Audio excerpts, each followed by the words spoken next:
Berta Nunes é secretária de Estado das Comunidades Portuguesas desde 2019. Iniciou funções designando a proximidade como a sua máxima de trabalho. A chegada da pandemia de Covid-19 veio alterar os seus planos e a sua metodologia de ação. Numa grande entrevista à Lusopress, Berta Nunes falou sobre as dificuldades que a pandemia trouxe ao exercício das suas funções. Esse tem sido um dos nossos principais problemas, um dos meus principais problemas, porque na verdade eu considero que nada substitui o encontro com as pessoas, não é? O encontro com as pessoas, conhecer as pessoas nos seus contextos e conhecer os contextos, isso é muito, muito importante. E eu, pessoalmente, logo possa voltar a fazer viagens, eu farei. Durante esta pandemia fiz uma viagem à África do Sul, numa altura em que havia um desconfinamento, e nós estamos sempre atentos para aproveitar as oportunidades para poder viajar. Já temos algum trabalho de preparação de viagens em breve. Eu conto durante o próximo mês poder iniciar já algumas viagens a países onde a situação está melhor e que nos permitem fazer essas viagens. Por outro lado, nós também, os secretários de Estado do Ministério dos Negócios Estrangeiros,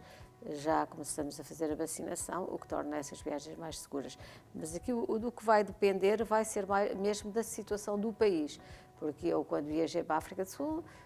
tomei todas as precauções e correu tudo bem, e não é isso que me impede de viajar, mesmo que não tivesse a vacinação, que em princípio irei ter a vacinação concluída em abril, mas mesmo que isso não acontecesse, isso não me impedia de viajar, porque com todas as condições de segurança que nós sabemos que devemos continuar a ter, mesmo nesta altura em que estamos a ser vacinados, devemos manter essas precauções todas, isso não me impediria de viajar. O que me tem impedido de viajar é realmente a situação nos países onde nós temos as comunidades, porque, por exemplo, o Reino Unido esteve em confinamento, a França ainda está parcialmente em confinamento, e tudo isso impede as viagens, porque nas viagens também é importante estar com as pessoas, e se eu não puder estar com as pessoas, a viagem é muito menos importante e eficaz. E então eu tenho tentado substituir esse trabalho de proximidade fazendo muitas videoconferências com empresários, videoconferências com os consulados, videoconferências com associações, e dessa forma também temos, penso que, feito um trabalho da proximidade possível, mas que tem tido os seus frutos, e eu considero que tem sido bastante positivo esse trabalho, embora não seja a mesma coisa que estar presencialmente, e o meu desejo é que brevemente possa reatar as viagens. Apesar das limitações, mantém-se atenta aos problemas vividos nas comunidades, em especial o impacto que teve a pandemia para a diáspora portuguesa. O impacto tem sido muito forte, assim como tem sido em Portugal, não é? E temos até aqui que separar as comunidades que estão em países que têm um forte sistema de segurança social e um bom sistema de saúde, e que o impacto existe, mas é muito mitigado por essa possibilidade das pessoas terem apoios sociais e terem um bom apoio na área da saúde, e comunidades que estão em países que têm um sistema de saúde bastante mais frágil, falemos, por exemplo, da Venezuela, e que têm um sistema social praticamente inexistente, e aí as dificuldades são maiores. E por essa razão nós temos que tratar diferentemente a abordagem que fazemos às comunidades, estejam em países europeus, nos Estados Unidos, no Canadá, ou até no Brasil, que apesar das dificuldades tem um sistema de saúde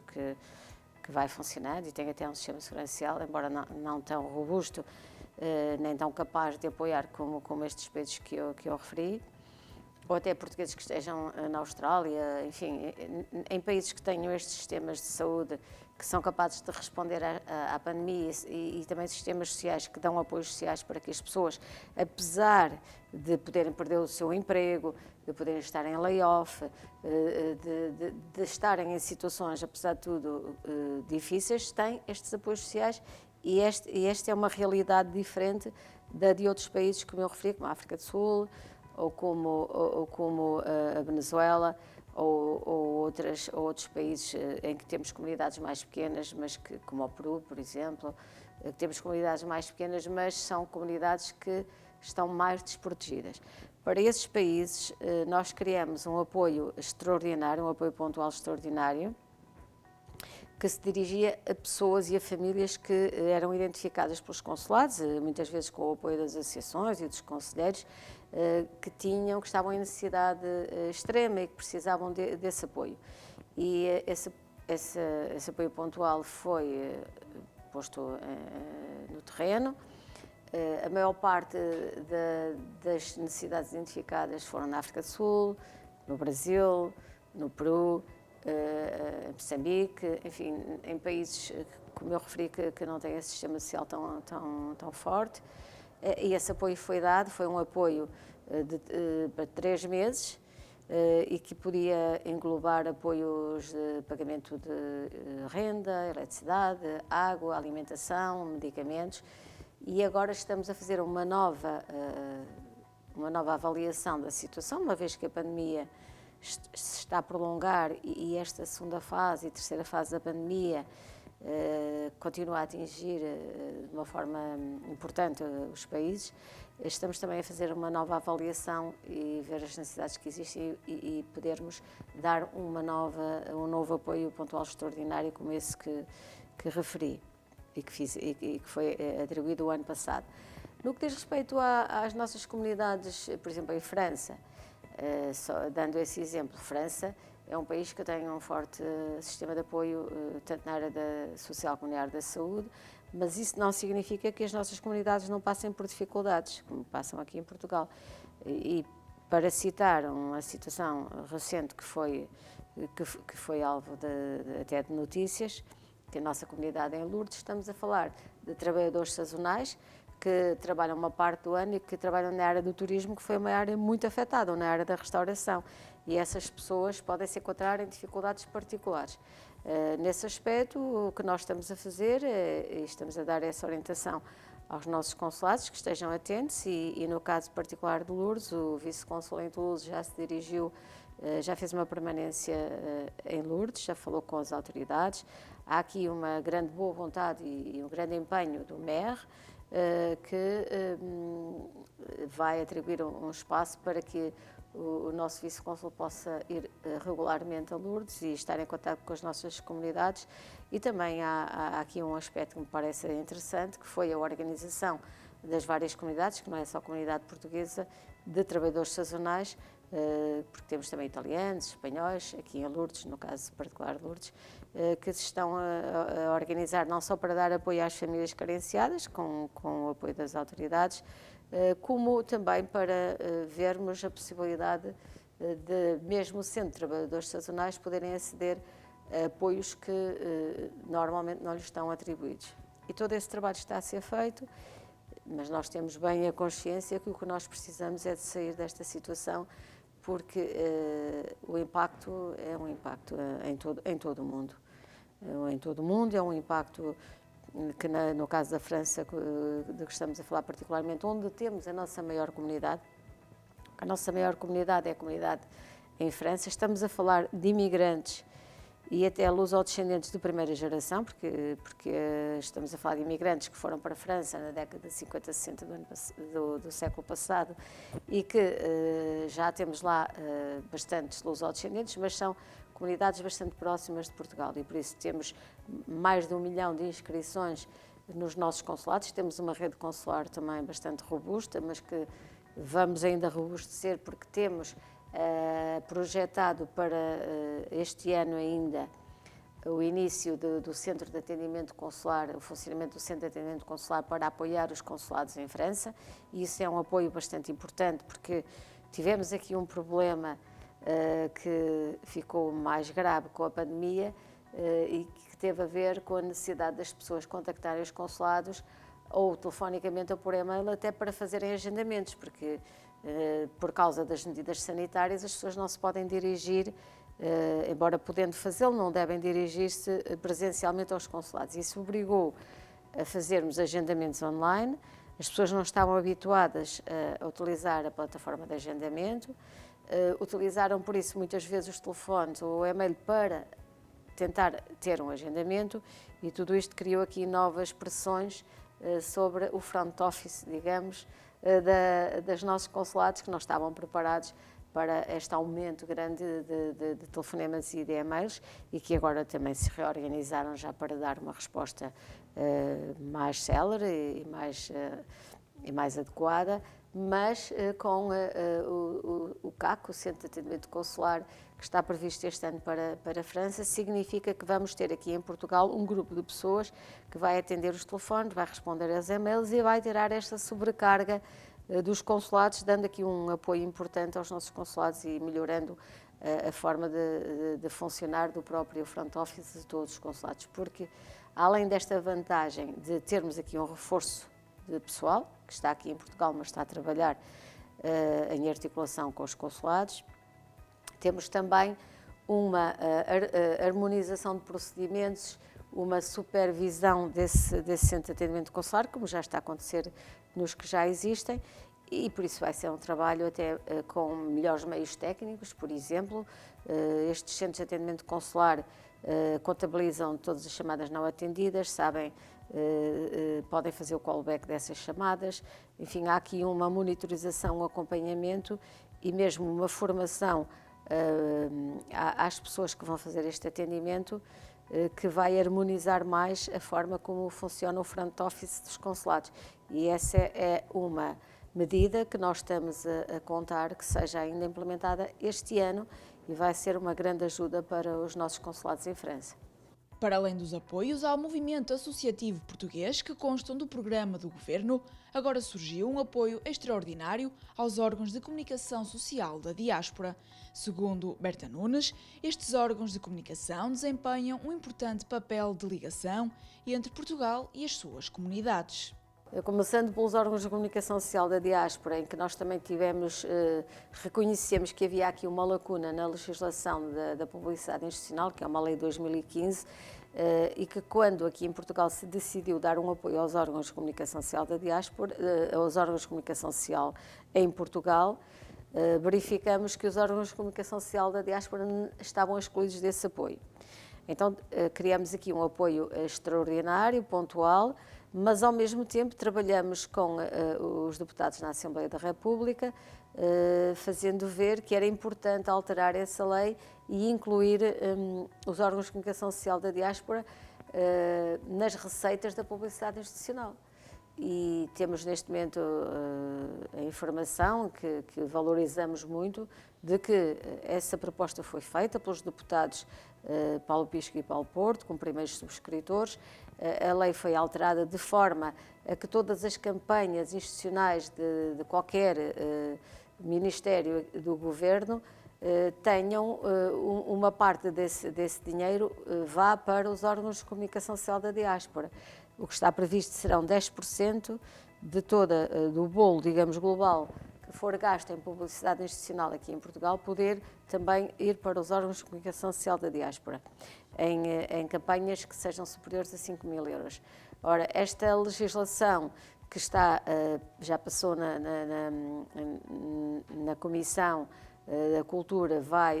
irá brevemente a plenário e, se for aprovada, abre aqui uma nova oportunidade de apoio aos órgãos de comunicação da diáspora e de reconhecimento da importância desses órgãos e da importância que têm também para o país e a sua ligação maior ao país. Da forma como isto irá ser feito, ainda depois será preciso clarificar essa situação, ou seja, depois da lei aprovada é preciso perceber quais são os órgãos que são beneficiários, se tem que se inscrever na ERC ou em algum organismo, de forma a poderem também beneficiar destes apoios. Isto é muito mais importante do que aqui o Ministério ter que criar apoios pontuais extraordinários sempre que os órgãos da comunicação social da diáspora estiverem em situações mais difíceis. Isso também nos permitiu fazer um levantamento e atualização através dos nossos consulados dos órgãos que existem, e essa atualização também vai ser útil agora neste processo e poderemos ir atualizando sempre que necessário, já de uma forma mais célere, os órgãos que existem. Existem órgãos desde televisões, jornais, rádios,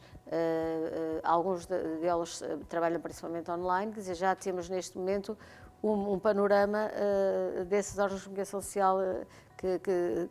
estão na diáspora e que são muito importantes e que vão agora também ser valorizados e apoiados com a alteração desta legislação, que é uma legislação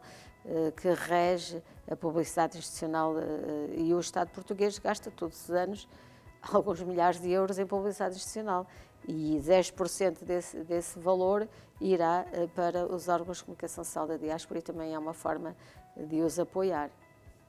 Desse ponto de vista, penso que é uma boa notícia. E em relação ao movimento associativo, nós temos ouvido alguns discursos que o movimento associativo está posto em causa com a pandemia e está em dificuldades. É verdade que a pandemia também teve um impacto negativo no movimento associativo, principalmente em associações que têm despesas fixas grandes e que não têm apoio por exemplo, das autarquias locais. Por exemplo, nós sabemos que em França as autarquias também apoiam as nossas associações que estão registadas em França e que são, embora associações de portugueses e dirigidos muitas vezes às comunidades portuguesas, mas às vezes também têm um trabalho mais alargado, não só às comunidades portuguesas, mas sabemos que também têm vindo a ter apoio das autarquias, principalmente. E o que nós verificamos nesta candidatura que este ano, neste concurso, porque nós temos, em termos de apoio às associações, temos um concurso anual de apoio. E tivemos uma boa notícia porque tivemos não só um maior número de associações a concorrer, como um maior número de candidaturas, e tivemos no final também um apoio maior. Este é o apoio que neste momento está previsto para as associações a nível de todo o mundo, podemos dizer assim, associações das comunidades portuguesas, é superior a 700 mil euros, que é um valor, é o maior valor desde que a lei de 2017, que teve impactos a partir de 2018, desde que essa lei foi instituída, e foi instituído o concurso anual de apoio às associações, que é de facto uma forma mais transparente de apoiar as associações. Também é verdade que obriga as associações a apresentar documentos como os planos, os orçamentos, os relatórios de contas, e é um bocadinho mais exigente em relação às associações, mas nós, na Secretaria de Estado, temos vindo aqui a fazer reuniões com as associações, com os consulados, no sentido de tirarmos essas dúvidas, de apoiarmos sempre que haja dúvidas, e esse trabalho penso que também já está a ter alguns frutos, porque temos mais associações de mais países a concorrer. Temos países que normalmente não havia candidaturas, que este ano tiveram candidaturas. E temos realmente um incremento de candidaturas em França, embora o valor não seja superior ao do ano passado, os valores atribuídos globalmente, os maiores valores vão para a França e vão para a Venezuela. Em França temos cerca de 150 mil euros atribuídos às associações, mas temos, que é um pouco menos do que o ano passado, mas temos, por outro lado, mais associações a concorrer e de toda a França, porque muitas das associações que concorriam eram associações ali na jurisdição do Consulado de Paris, e agora já temos associações de outras áreas, Bordeaux e não só, que habitualmente não concorriam e que agora concorreram, e não só concorreram, como tiveram as suas candidaturas aprovadas. Por isso temos aqui realmente também boas notícias. Claro que também poderão existir problemas e continuarão a existir problemas enquanto tivermos esta situação de pandemia, e as nossas associações também estão sob alguma pressão, mas os resultados deste concurso também mostram que há uma resiliência e uma vitalidade do nosso movimento associativo que nos satisfaz, e que iremos continuar a trabalhar para que esse movimento associativo se fortaleça, que a sua ligação a Portugal se faça também através destes apoios, que às vezes podem ser apoios pequenos, mas são reconhecimento do trabalho das próprias associações e permitem uma ligação maior ao nosso país, e é isso que também pretendemos. Esse é o trabalho que estamos a fazer.